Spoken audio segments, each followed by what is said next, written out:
This is Tuesday, and we're live.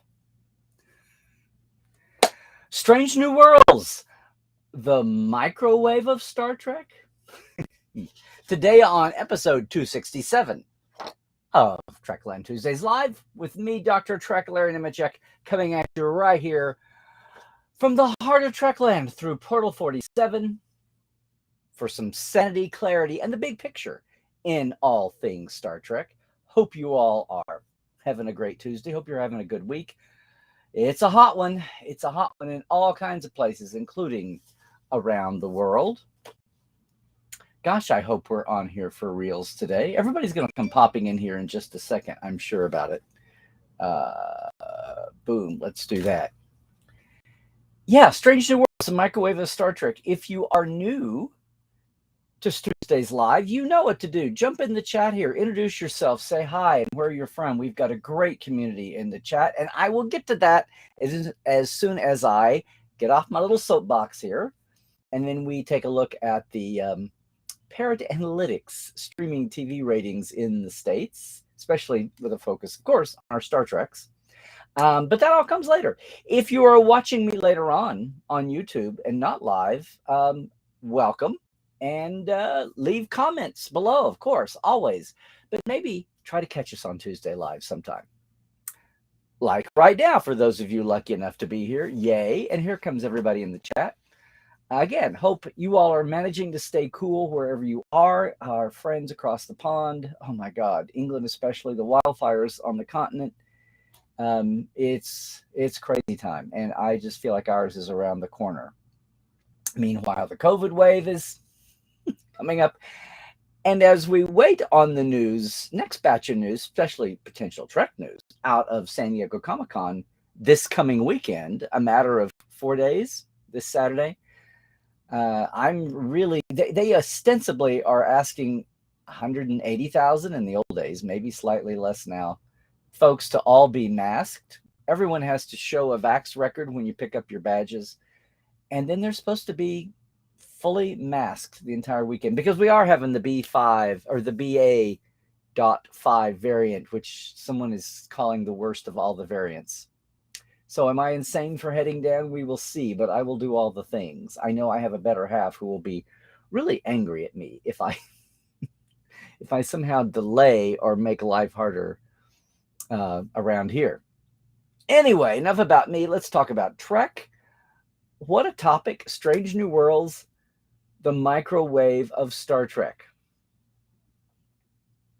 Strange New Worlds, of course, is being shot back in Toronto. So one thing that's being interesting is it's not going to show up on our tour schedule anytime soon. But before I forget, and before attentions wander, very quick reminder about, if you are headed to Trek Vegas, our one-day tour on the Con Eve Day, the Valley of Fire, on Wednesday, August 24th. GeekNationTours.com. I'll be running that out to where they filmed for Generations, and yeah, where Kirk died. And then this is very exciting. I've got to post some pictures. We did some scouting this weekend to refine this. Our Great Birds Origin Tour coming up August 20th and 21st. You don't have to stay in the host hotel. The host hotel is the Hollywood Roosevelt. That's going to be our origin point. There is a 20% rate reduction for whatever Friday night or Saturday night or the Sunday night, whatever you might want. That's in play. This is going to be awesome. I've never done this before. This will be a test bed with a lot of fun stuff, not filming locations per se, but about Gene's life and the atmosphere of the LA of the 30s and 40s and 50s and 60s and 70s and 80s that shaped what we know of as Star Trek, with Rod along for part of the ride, Roddenberry. Yes. So that's coming up. That's coming up. Lower Decks is coming up the end of August now. So the hiatus I talked about last week does have an end in sight. And meanwhile, right now, we've got some time to collect our thoughts. Maybe I'll have some more thoughts to collect after Saturday. Watch this space, watch this channel. Some other news is coming down the pike here in a minute. But for right now, I can mull thoughts. And one of the thoughts I've been mulling is just another case of, as much as people want to lump all of new Trek, which I'd love because that was the term people gave to TNG after the new Coke, old Coke debacle in the 80s. It was meant to be disparaging. N-U-T-R-E-C-K, so it's nothing new. But one of the things that amuses me constantly is how the live actions, especially, how Discovery and Picard and even Strange New Worlds sometimes are just lumped all in one big basket. Which I guess you'd have to say, yeah, it's the basket of Star Trek made for small screen episodic since 2005. That will be 20 years ago in 3 years. It's one thing to say, well, that was 15 years ago, but we're creeping up closer. 20 years. We're creeping up closer to 20 years ago than to 15. And the world changes. That means it will be closer to, well, about the time the original series ended and TNG began, movies aside. So we're into those history loops where the time in the math that starts doing funny things to your mind, or it starts undoing the funny things your mind has been telling itself. And it all becomes not so relative. And it all starts to blend into the background. My point here is I've always been able to see plenty of differences between Discovery and Picard and Strange New Worlds. But one of the ones that's most striking that sets Strange New Worlds apart is, and what people have been falling over themselves to laugh about and shout with glee and joy, is the return to episodic storytelling, the capital E. It took a few months, and I was in there slugging away trying to help everybody understand how Discovery, out of the gate, as designed, even as designed and redesigned and 4 times redesigned in its poor, painful birth year, what it was going to be and why it was feeling so weird. And yes, we're talking the whole concept of serialized versus episodic, and how people may have been watching Game of Thrones and Lost and Walking Dead for years, but to run it through a Trek filter when you called yourself a Trek fan was something else entirely. Well, what have we got now? We've got, in Picard, familiar faces, still the same thing. One step above the learning, the birthing pangs, the learning process of Discovery, but still some people's not best cup of tea that way. Here comes Strange New Worlds. It set the world on fire. First few episodes were really strong. Middle of the season might not quite as strong. Ends on a pretty big note. And so we've got a season to look at. And yes, all the season reviews are out there. But here's the thing that struck me in our Trekland way here. It struck me what were some of the plots that people loved about Strange New Worlds? Okay, Children of the Comet. As I was watching it the first time, watching that first contact with a non-humanoid species, thinking how far we'd come since the giant space-going amoeba, or the time phase aliens in Time's Arrow, or the Farpoint aliens, the jellyfish. How far we'd come since all that, as far as not just the encounter, but the intelligence behind it, the intellectualism that would be involved in that. What does that physically look like? No, you can't just run this through the universal translator that makes your week-to-week adventuring among the stars even possible in the first place, if you're dealing with other sentient species. No, it was very interesting. But as I watched Children of the Comet and Cadet Uhura gain all kinds of confidence, and stupid Sam Kirk get knocked away on his butt, I was thinking, wow, didn't Discovery just take 3 or 4 or 5 or 6 episodes eventually, once they got it in their sights? The big first contact with the non-humanoid species, 10C. I want to know what 9B and 11D look like. Hell, I want to know what 10B and 10D look like. What is this classification system? You can't just throw stuff out and, oh, well, they do all the time. It was a marvelous, long, step-by-step approach, especially the moments on their former planet, figuring out the mix between biology and chemistry and music and emotion and all of that. No, not music, emotion in this case. Figuring out that bio-emotive link and watching the team work was amazing. It was one of the high points of Discovery, I must say. But it was part of a longer arc that 2, 3, 4, 5 months. Okay, maybe it was complexity. It was amusing to me watching basically Strange New Worlds do that in 1 hour. What's another case here? It's Picard. Picard. Watching Strange New Worlds deal with somebody's time lesson.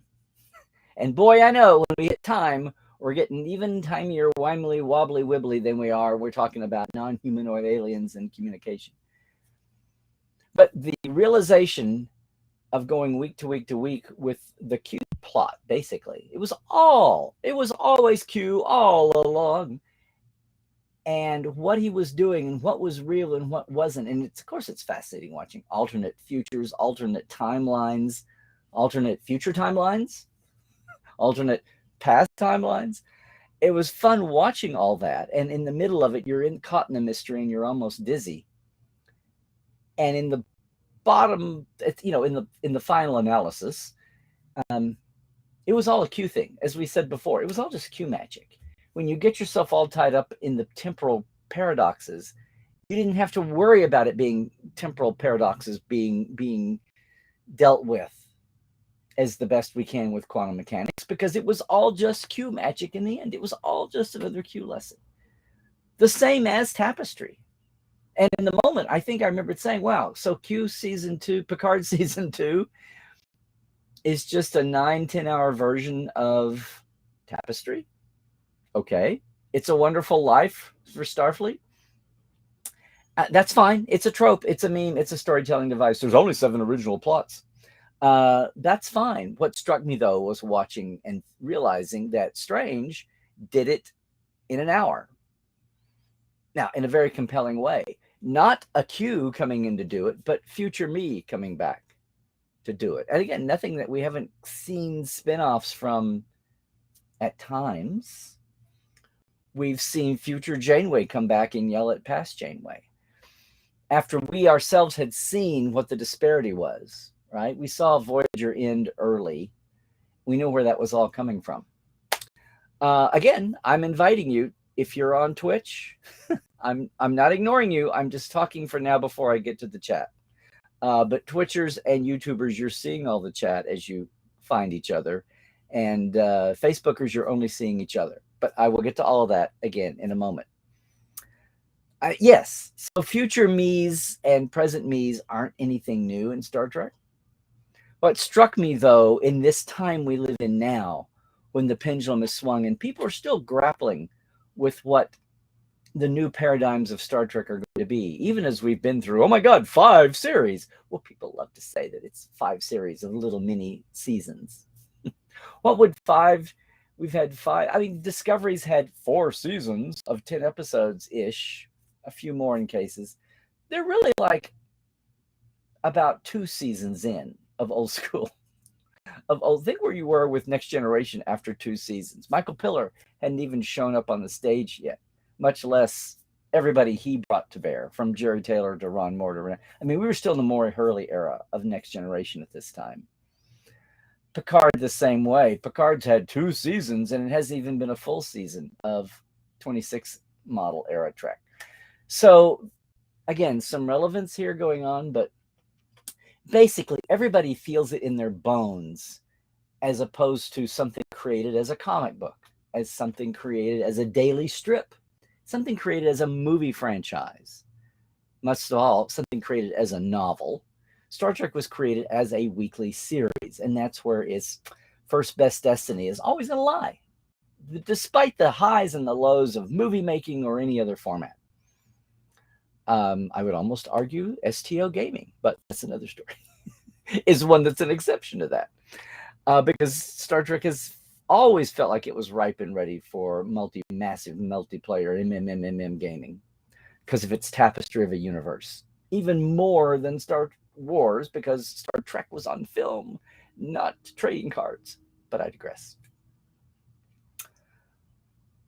Again, that timey-wimey episode, A Quality of Mercy, the finale of Strange New Worlds, basically felt like the entire season of Picard season 2.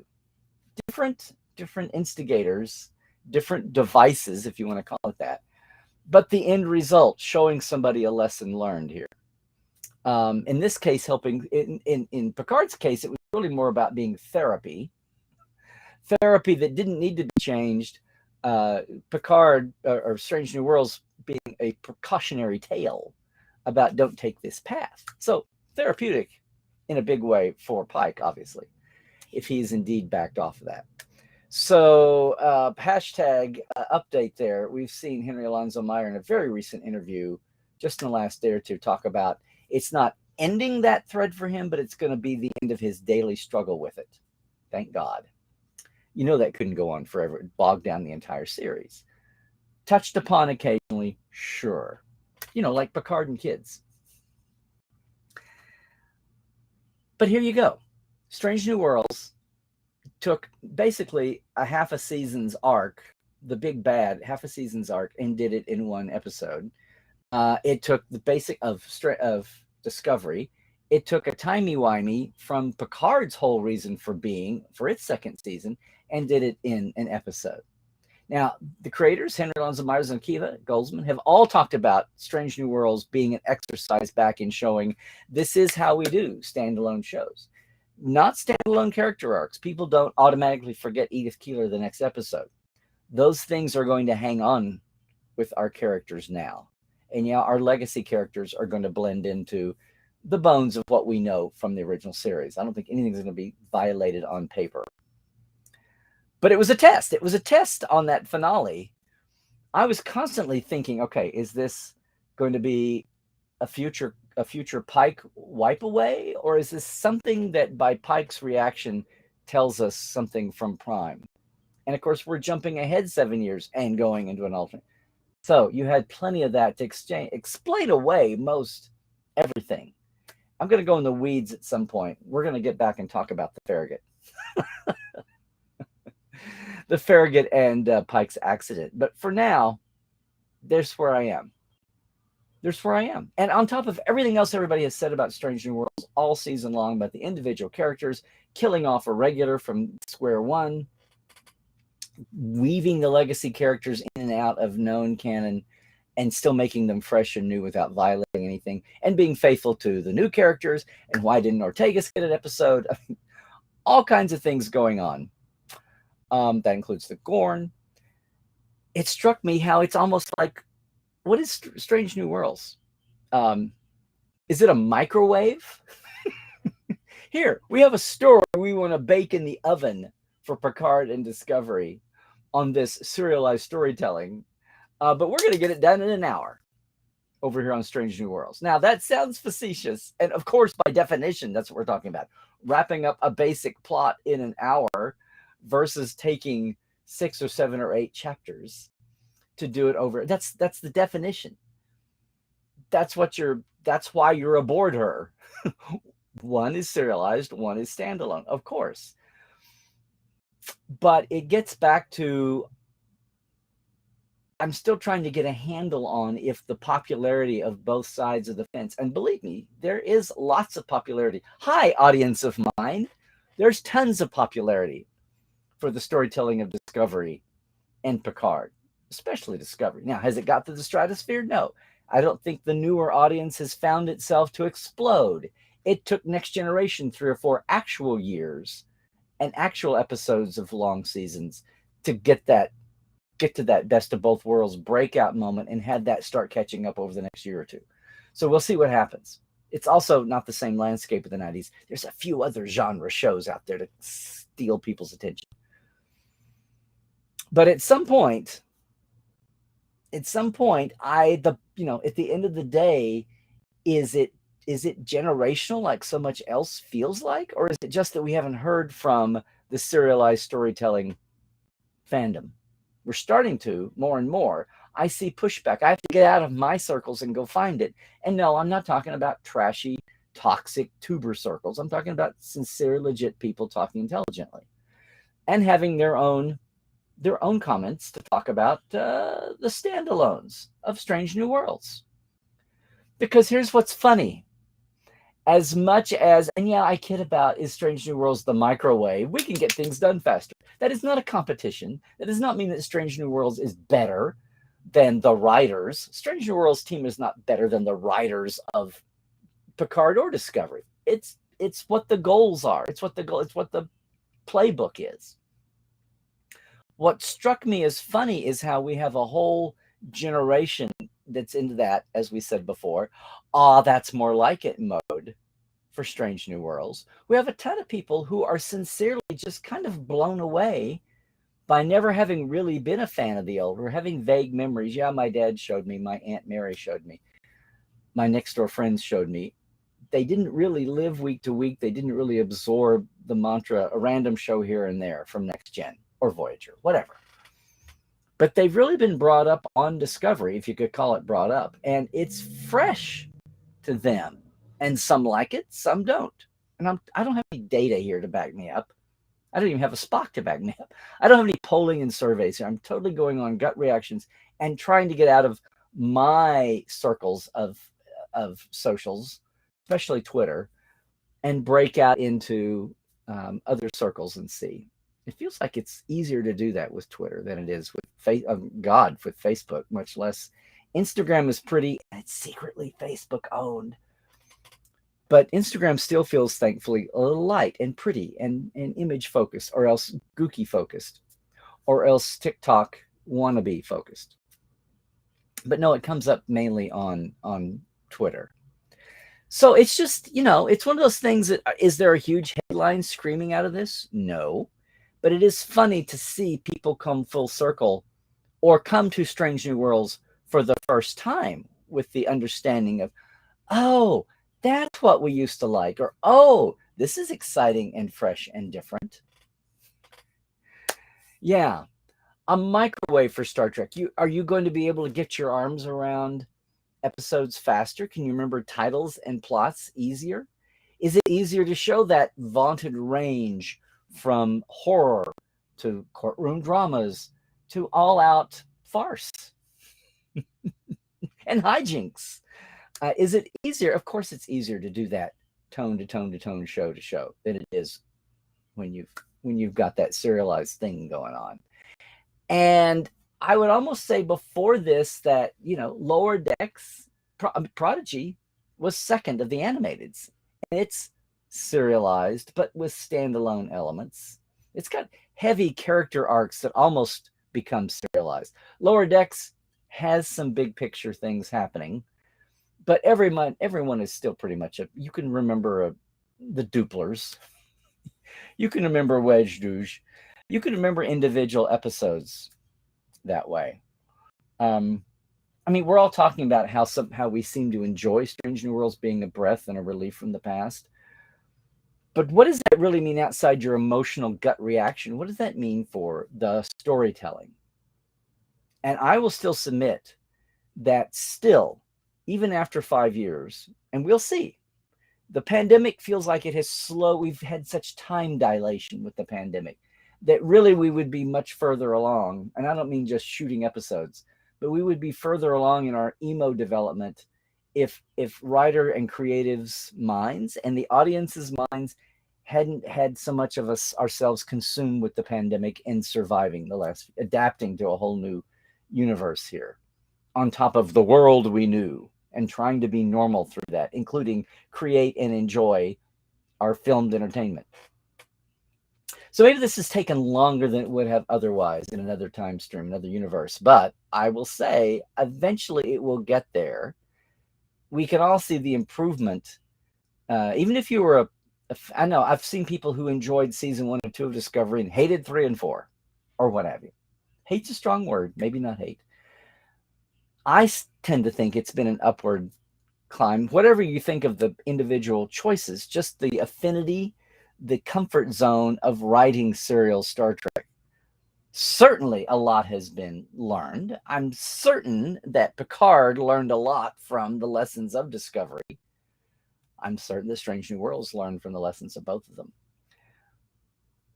And I'm not going to say that I would be surprised if that keeps evolving. We've got the one season of Picard left before. Is there some new show to take over that slot of the 5th show? Now that it seems we've settled into 5-10 episode shows, that's 50 weeks a year. Yahoo! Paramount Plus, you've done your job without overlapping and diverting our attention. We don't want to repeat the 90s. No. But I have to think that's going to get better. Well, Strange New Worlds will get better. Everybody gets better. Believe it or not, many folks say that most Star Trek series in the old model didn't get really good until the third season in the spin-off era of the Berman era. Believe it or not. So we've got all that to look forward to. We can look at what's evolved so far, even with, on top of that, Discovery doing a whole format reset. Boom, boom, thank God. Yeah. But none of this is meant to construe that the Strange New World writers are better or have it easier. Let's read some interviews recently with Henry Alonso Myers talking about the challenges both ways. Because the downside of having standalone episodes is you want to get in and waller around in a concept, in a setting, in a moment, a little more without breaking it up. Of course, now we can have recurring people. Will Angel be the Mud of Strange New Worlds, or the Q even, as far as drop in once a season? Is that going to be that? Will we ever see, if you want to waller around more than 1 hour, a two-parter on Strange New Worlds without just being clever and having it broken up? That's all down the line. That's all down the line. But as far as some of these themes and plots, it's really funny to see how Strange New Worlds took that ultimate goal, the ultimate outcome, what it was really good for in the whole overall arc of the story, not in the minutiae of the craft of story writing, but what it did for the story, for the characters, for the onward rush of the mighty Star Trek juggernaut, doing some of those same themes in a lot less time. So I don't know, maybe when you microwave your Star Trek, you will be, whatever the age, you will be a fan of episodic.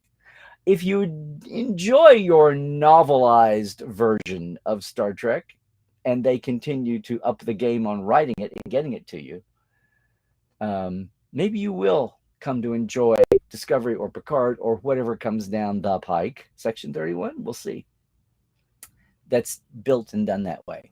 Will we ever have a merger? Will we ever get out of thinking of these things in boxes the way we think of theater, movies, and TV shows, and the wall that used to be between those before that came tumbling down finally after 50, 60, 70 years?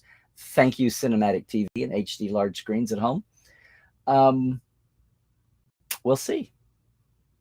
We will see if those boxes ever start to merge a little less and ways. That's sophistication of the medium. Remember what happened when dramedies came along and kind of melted people's brains down? The half-hour dramedy. Thank you, MASH. Thank you, Matt Hooper. Was it Matt Hooper or just Hooper? Hooper. Yeah. Remember all the fluff about John Ritter's dramedy half-hour, Hooper. And today you say, what? Look it up. Google it. And on that note, I think I am done here. I really hope if anyone is going to San Diego this weekend, look for me. I've got 2 signing tables in Autograph Alley under the sails from 10 to 2:30 on Friday, Saturday. And then we have a panel on Star Trek Saturday. Of course, the big show that you should stay tuned for to see the headlines that come out of it. Pacific time is 12:55 to 2:15, something like that. Check me on that. But it's right around, it's over the noon hours on Saturday. So check your local times and station to see. You may start seeing a lot of tweeting coming out of the Hall H. I don't know if I'm going to be there or not. I technically have a signing table, but if I give that up to go deal with it or just watch it live, but we'll for sure be reacting. We'll be reacting in the moment. And I can't wait to share the newest thing out of Trekland with you when we do. Second Opinion. You want to watch for that. It is going to be YouTube only, short and bite-sized, and even probably more bite-sized than the Trek Files. So you want to see that. Made for YouTube especially, in and out. But if you are in San Diego, 5 o'clock, room 23 ABC, I'll be on a panel, hosting and moderating and panelizing on a panel called Star Trek in the Multimedia Verse, with Aaron McDonald and Thomas Marone and some other good folk. If you're there live, come and see us. Otherwise, I will be masking up and taking all the precautions I possibly can when I'm with 150,000 of my closest friends and their adjacents and their adjacents. We'll see how that goes. Of course, Vegas is around the corner at the end of next month, and I can't wait to see you there. And again, if you're headed there, it would be awesome if you could join us either the day ahead for our Geek Nation Tours tour out to Valley of Fire, the Kurt Memorial Tour, or the weekend ahead of that, just by trick of the calendar, because it's Gene Roddenberry's weekend adjacent to his birthday, end of the Gene centennial year. Finally, we're getting to do this, the Great Birds Origin Tour, 2 full days in Los Angeles, retracing all the life, all the spots that led to what we know as Star Trek, August 20th and 2021st. Get all the details, go to LarryNemecek.com, and you can get the hub to get to both of those. And of course, we cannot get through Tuesdays Live without me thanking, as you're going to see, some changes coming here on the site, all of our TTLers, and that includes Diana Hopkins, Lawrence Todd, Keith Rombach, Blaze K, Robin Wilson, Anne-Marie Siegel, Justin Porteous, Nathaniel Robinson, Andrew Jazimski, and Pranakasha Productions, our latest two. And hey, our live wires, of course, Rusty Harrell, Albert Gunn Johnson, Robert McLean, Alan Hoenzi, J.R. Poole, Byron Bailey, David Gregory, I knew I was going to do it. Gay, Clevin Lundstrom, and of course, Casey Shafsky. Thank you all so much for jumping in and helping us. I want to say, aside from Second Opinion, go check out, if you don't normally do, the YouTube lives later on. They're going to look snazzier and more polished. Thanks to you all. Trekland Tuesdays Live. Our Patreon is patreon.com/TreklandLive. It's $5 and $10 a month. Very simple rewards. Thank you so much. We've about got the bios, the interviews, old-time Portal 47 interview shows to share from the first years of Portal 47 with everybody. And hey, especially, I should have done a special. This is our Season 8 season finale today on the Trek Files. It just dropped this morning, if you haven't heard already. David Fine, who's the executive producer for the Motion Pictures 4K remastering project in 2000, as well as 2022, is our guest to look at some 1979 docs from Gene and also give us a little update and some quasi-breaking news about features on the 4K package. You want to check that out too. At the Trek Files on Facebook, where we've got the docs, but anywhere you catch your pods, we're there, including podcast.roddenberry.com, where you can see all the other great Roddenberry podcasts. And there's some new ones out. You should go check them all out. Lastly, of course, I am Larry Nemecek on Twitter. It's Larry Nemecek's Trekland on YouTube. Please like and subscribe.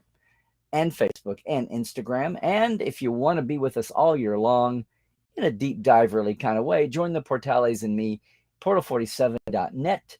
It's your backstage pass to more in-depth Trek, where no savvy fan has gone before. I promise you that. And I promise we'll get to our chat and look at the Parrot Analytics right after this break. And if you're leaving us, though, watching later on YouTube right now, stay healthy out there. Do all the things, please. Stay woke. Check your sources. And Trek well. Everybody. TeePublic store, by the way.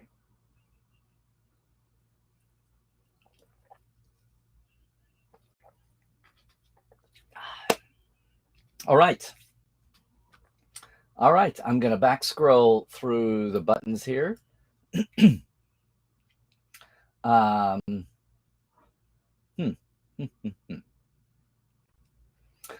righty.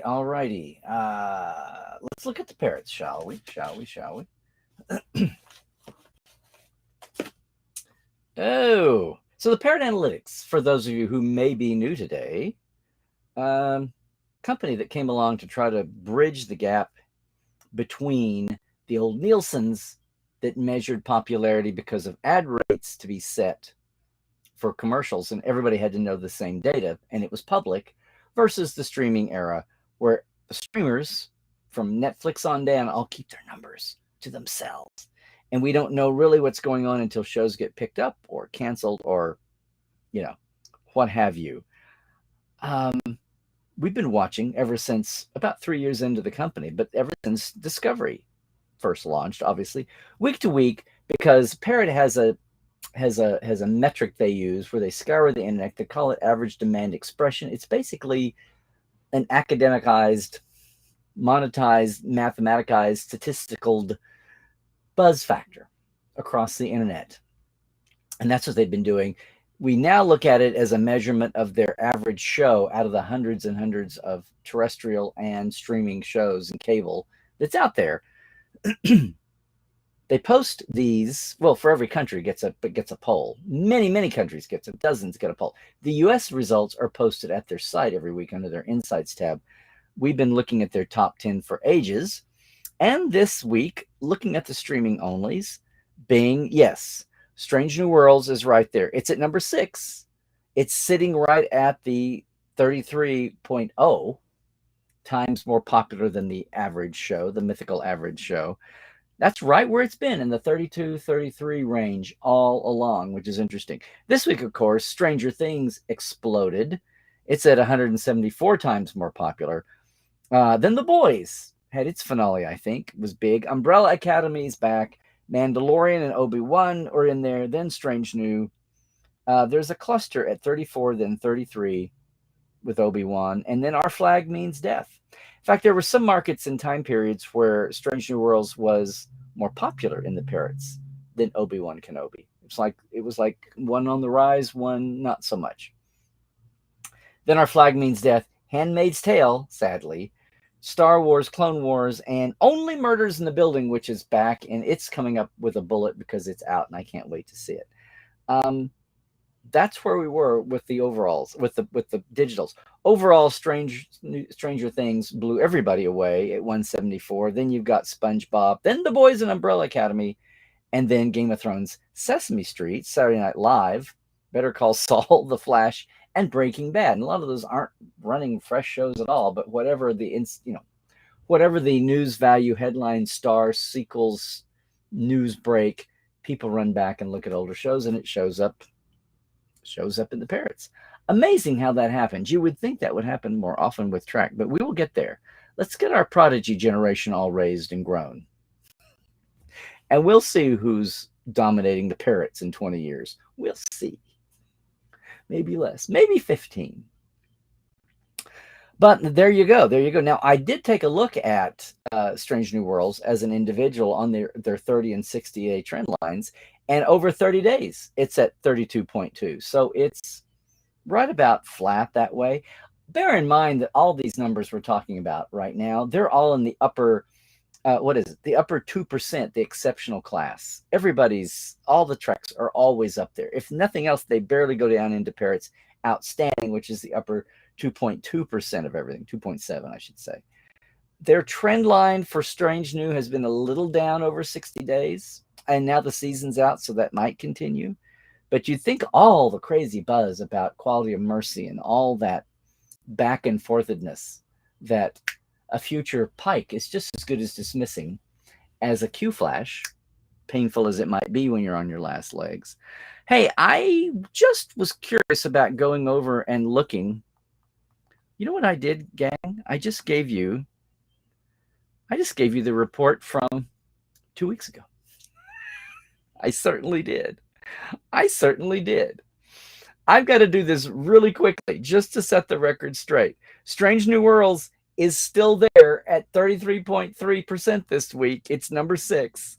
Stranger Things is number 1, but it's at 249.1 times the popularity of an average show. The Boys is at 65.7. Umbrella Academy, Mandalorian, and Murders in the Building just bumped ahead of Strange New. Then Our Flag Means Death, Obi-Wan, Ms. Marvel, and Ted Lasso round out the top 10. And in the overalls, Stranger Things is still number 1 there. SpongeBob, then The Boys, then Better Call Saul, Game of Thrones, Breaking Bad, Sesame Street, Saturday Night Live, South Park, and Love Island UK. So the number 10 overall is at 38.4.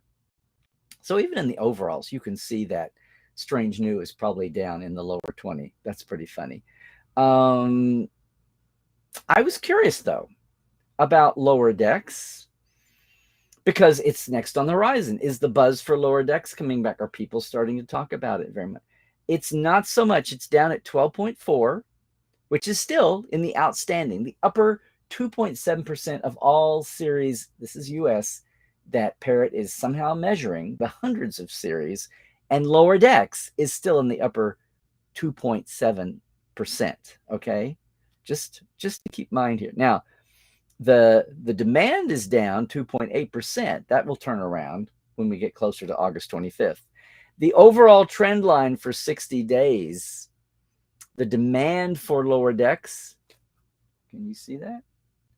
It's basically a flat line, which is awesome for a show that's on hiatus. It basically means that animation may buck the live action trend. There may be less ups and downs. Obviously, there'll be spikes, but that's the most steady line I've seen for any of the shows we've looked at in the Parrot system that way. But there you go. That's your Parrots. That's the correct week. So there. So let's go and see let's go see what we've got for chat today here. And if everybody has been saying their howdies and hellos, and hey, I want to do a shout out to Fathery here. Stephen, they just did their 200th episode of his podcast. So congrats. I saw that the other day. Yeah. Let's see. Who's new? Who's hey everybody. Good to see everyone. Sorry, Christoph. I do not know what's going on with the notifications with everybody. Maybe it's the heat is melting down. I don't know, everybody. But thank you, Dave, for occupying space over on Twitch. Christoph does the same thing a lot. So thanks for calming the nerves. And there you go. Boom. Let's see. Looking for actual questions. Of course, I'm back in the howdy doodies here. Here you go, Gay. COVID in Utah is running rampant. Personally know people this week with COVID that when COVID first started in 2020. I know. That's what they're talking about. This variant is mean. It will reinfect people 2 and 3 weeks later even. It's going to be, it's going to be dicey. Maybe I'm insane for heading down there. Maybe I'm part of some big mass delusion that it's going to be okay. We'll see. I may even stay in my hotel room if I don't need to go out, which is sad, but we will see. Has it been quiet today, Christoph? I don't know. Question. Does nobody have a question? It is a mellow day today. All righty. Let's see. Yeah, I'm waiting for the Europeans to talk about how bad it is. Of course, I don't know if we've got anybody from the UK per se. We've got continentals. 94. 100 degrees, some for the first time. I know England had 106. London had 106 for the first time ever. It's too hot to ask questions. It's too darn hot. It's too darn hot. Okay. Hey, Anne-Marie. Howdy, girl. A question, Christoph. Have on-location film shoots ever been canceled for heat? Might be an argument for Toronto over Los Angeles. No, I do not believe so, because one thing I remember from back in the day from Steve Oster and some of the stunt people and extras and stand-ins, and we talked about this when Steve was a Portal 47 guest. We talked about the days that DS9 would go to alien planets and use things like rock quarries, gravel pits. It would indelibly have Cardassians or Jem'Hadar, people with lots of prosthetics and neoprene uniforms. And they really, really, really had heat stroke, heat issues, totally had a whole brigade of people because they couldn't get out of the makeup once they were in it. They could strip off the uniforms, but it was also time consuming to get out of uniforms and get them back on. But they did, and they brought huge outdoor fans, cooling tents, ice in front of fans.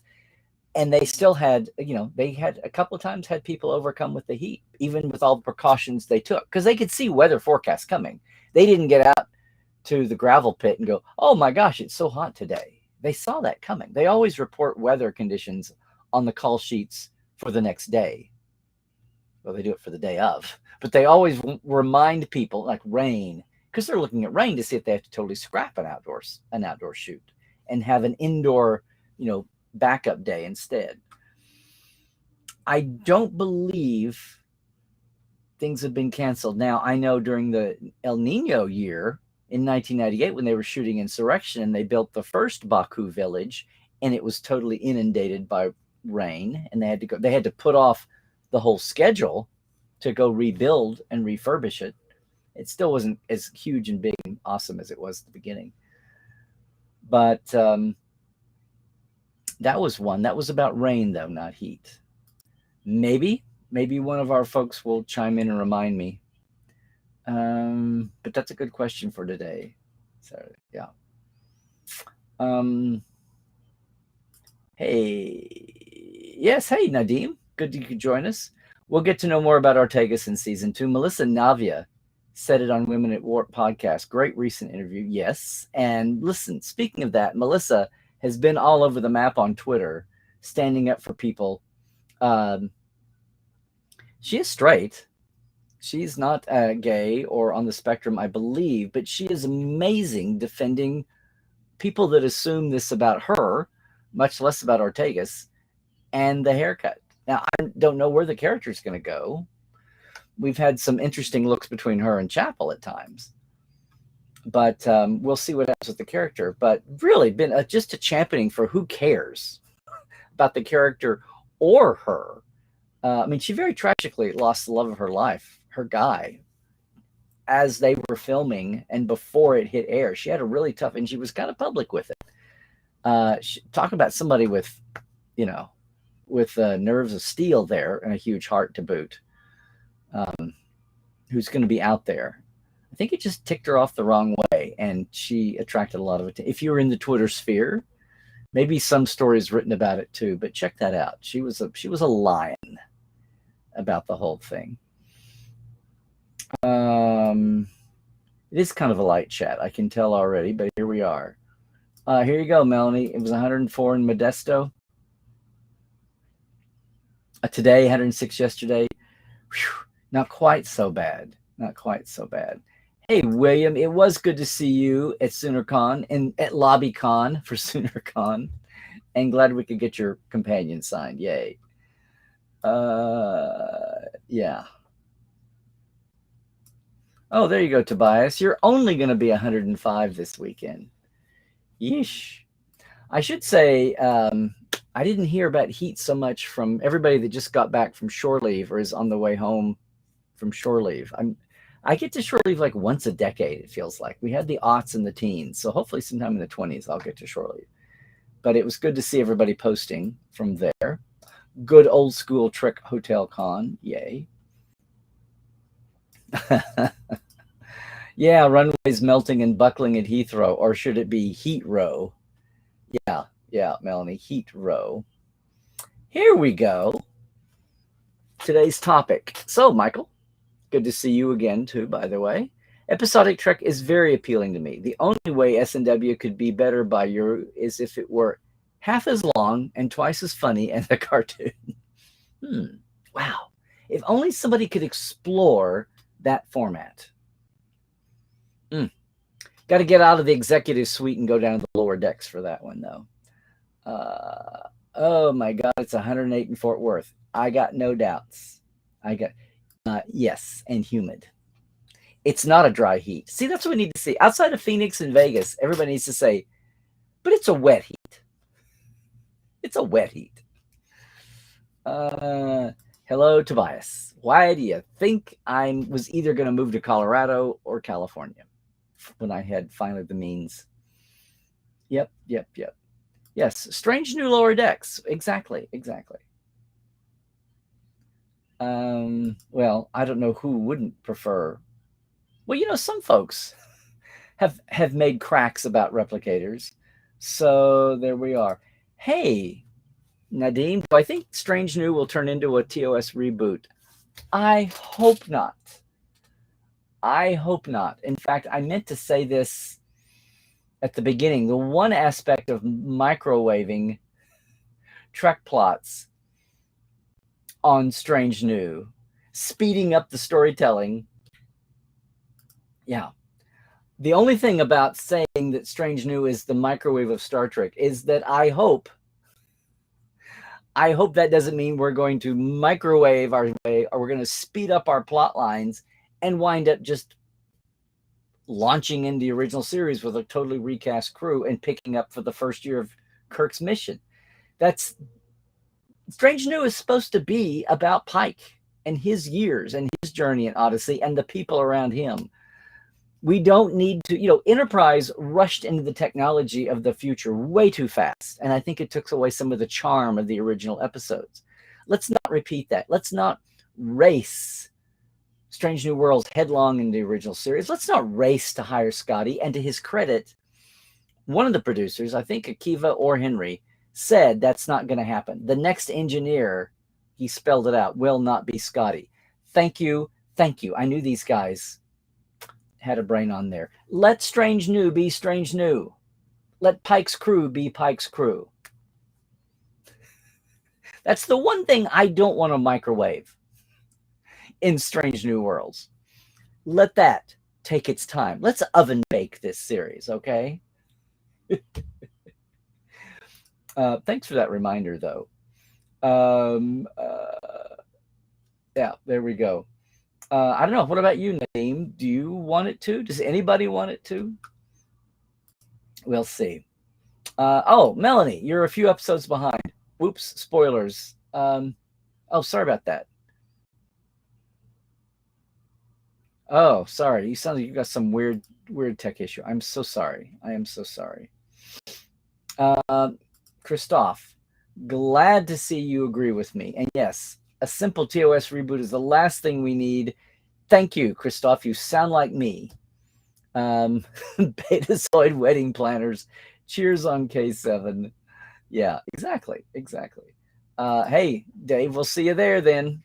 STLV or bust. Let's hope by then maybe we see a peak down a little bit, but who knows? Hey, Christoph. There you go. We have some good think tank in our circle here. Oh no. Good sound, good sync, a little bit blurry video. Maybe that's the heat. Yeesh.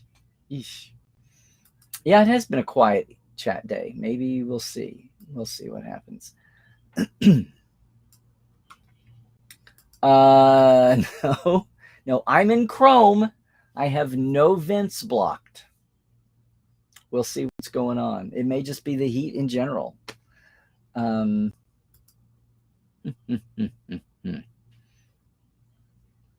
Okay, well, hopefully, Melanie, you'll get that sorted out. Maybe Christoph or some of our community can help you with that.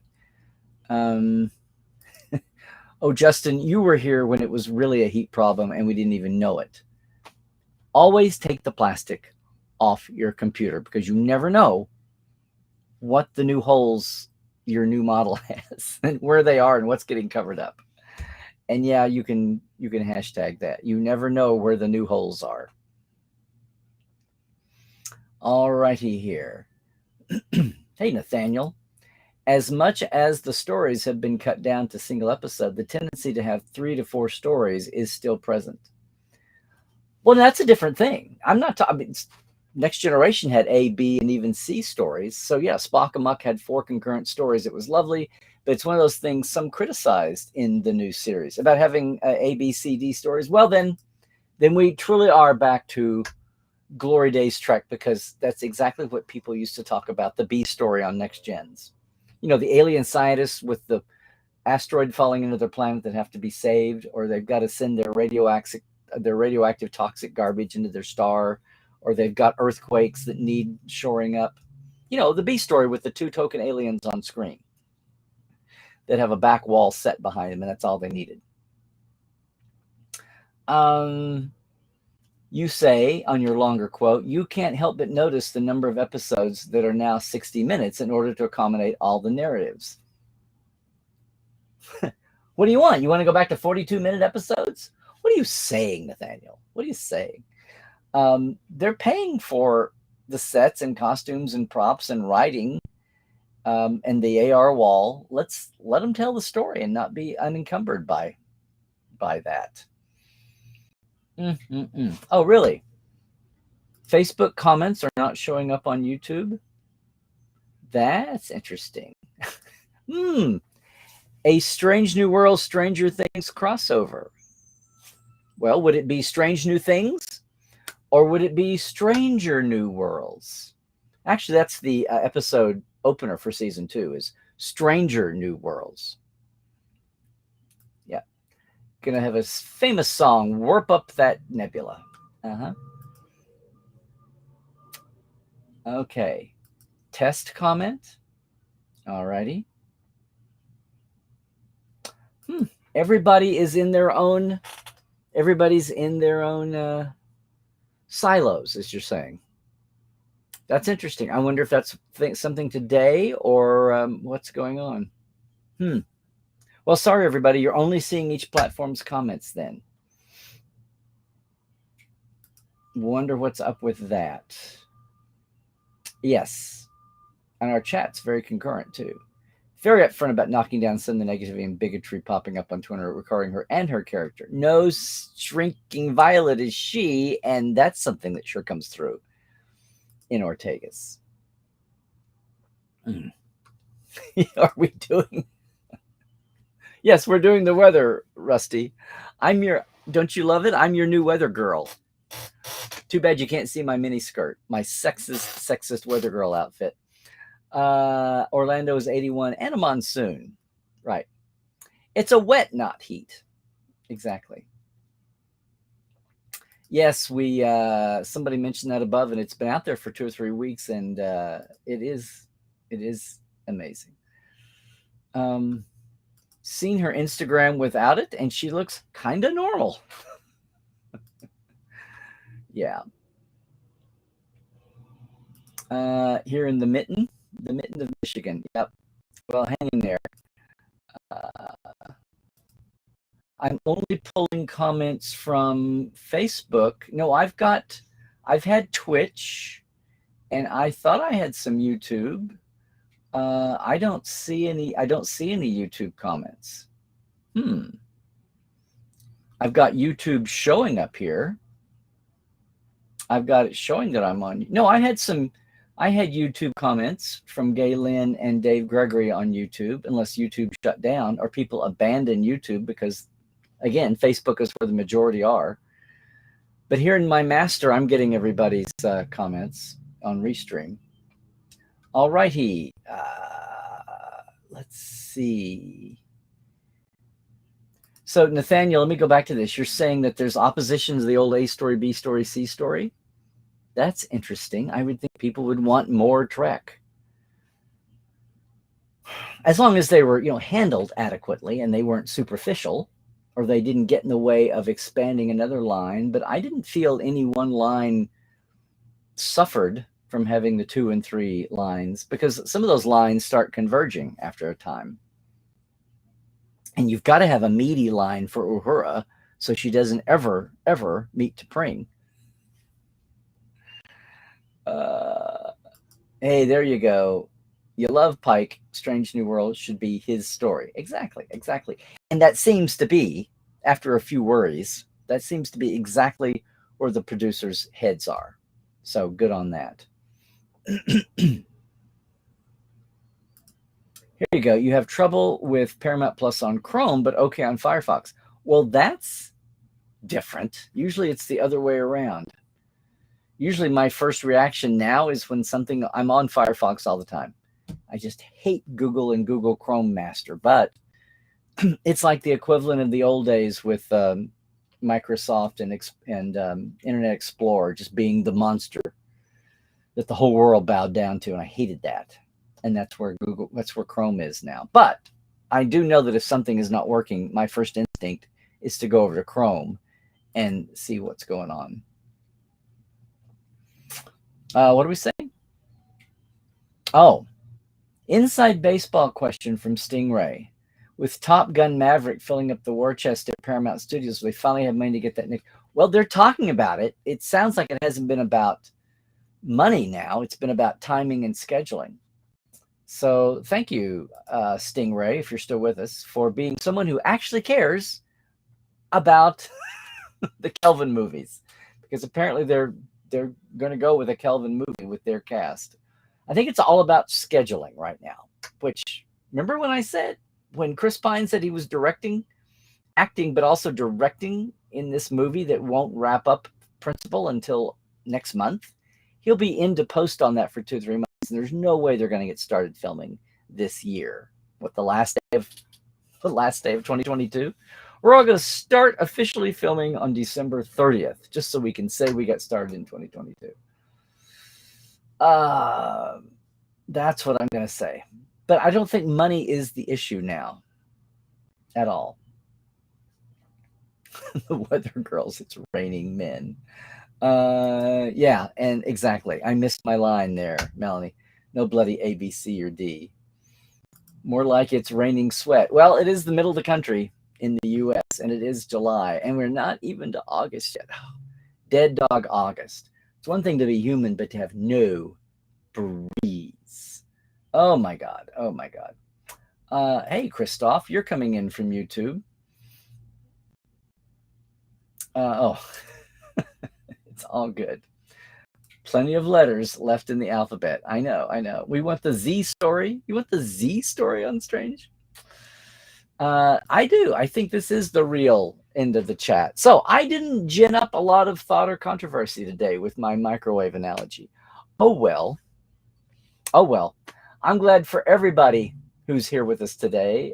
Maybe I stretched a little mind-brain tissue for you. We'll see. But thanks again for being with us on Tuesday. I think everybody's a little distracted. The heat's getting to everybody. I don't know. I'm glad we do have a signal. Hope it didn't lag for anybody really badly. But I am so glad for all of you to be here. I'm so glad for the support you show. I'm so glad for any of you headed for Vegas who might actually think about doing the Geek Nation tours one day, 8 hours, 6 hours, 7 hours actually, out to Valley of Fire, in and back. We leave at 7 a.m., speaking of the heat, because of that very reason. Hopefully it won't be so oppressive for us the weekend before that. The weekend that closes out Gene's centennial year for the Great Birds Origin Tour. Again, both of these, LarryNemechek.com. You can see that. And also the tour is coming up next year. All right. The big one with Geek Nation tours we haven't done in 2016, our West Coast tour to LA and San Fran, which we've never done before in that venue. And then also the pre-cruise special, which I've got to finish and get out there for all the cruisers the day before the cruise departs in LA. All right. Once again, huge thank you to all of our TTL club and our TTL live wires as well. Thank you all so much for helping spread the live streaming into Trekland here a little bit. If you want to do your part and help, they do this at the end of the month. It's $5, $10. You can go more if you want to, and some have. Patreon.com/Trekland Live. Sure would appreciate that. Thank you all for the shout out. I keep it simple because with everything else going on in Trekland, I don't need a big complicated perk store. So thank you all. Thank you all for doing that. And thank you all for being, I hope, Trekophile, spelled with an F. This is our 8th season wrapping up. The season finale was today. We'll take about a 4 or 5 week hiatus and come back with our season 9. Already have some shows in the can for that, some ideas for more. And you're going to be hearing more of today's creatives as we look back at Gene's files, because that's the point of Trek Files, is to make it timeless. Context, history, and timeless. And maybe we gain something more about Gene, the people he worked with, the people he knew, what it meant for Star Trek and what it means for Star Trek today. Or even for all you Lieutenant fans out there who are watching that series. Most of all, everybody, it's Larry Nemechek on Twitter. It is Larry Nemechek's Trekland everywhere else. Please like and subscribe. Ring the bell there on YouTube, Instagram as well, and of course Facebook. Portal47.net. If you have never checked out the page, go over and do so, and you'll see why we say it's like a mini-con all year long, no matter where your center seat is. That used to be a really huge concept. Now people know Zoom, but they still don't know everything that Portal 47 takes in and who we're talking to and what we're reading and seeing. So glad for you all to check that out. Again, with our global community as well. Everybody, thanks so much for joining here on a hot Tuesday. Everybody, please stay well. Pandemic and otherwise, do all the things. Stay woke. Check your sources. Don't fall down the rabbit hole, and pay attention when something challenges your beliefs. It could be fake news, but it could be something they never, ever told you. Yeah, you know what I'm saying. Trek well, everybody.